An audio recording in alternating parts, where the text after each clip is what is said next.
सरस्वती की कृपा है। और मैं भोजपुर जिला से आया हूँ, एक लाइन बस कहकर,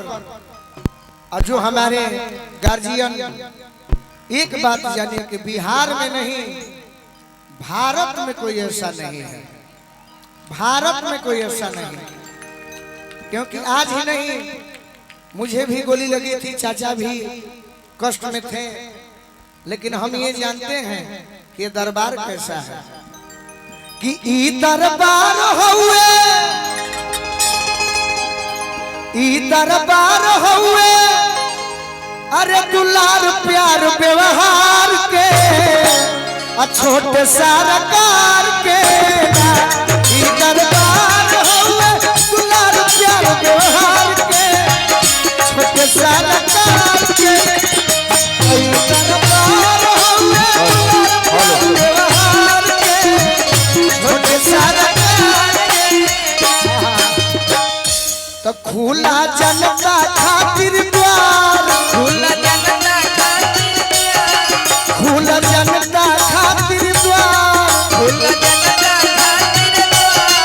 सबके इज्जत रखनिहार,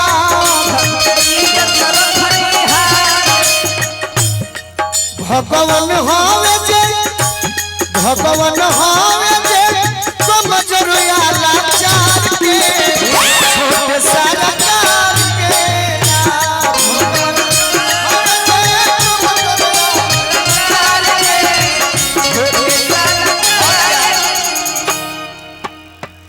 आपके समाज के गायक बहुत हैं चाचा जी,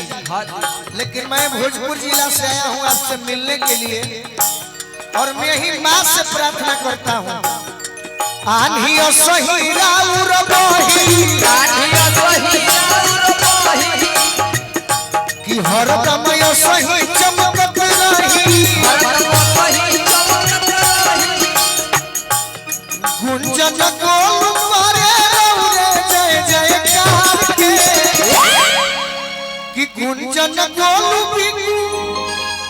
कि गोलू राजा करस रौरे जय जयकार के। एक बार हाथ उठा के छोटे सरकार के, गोलू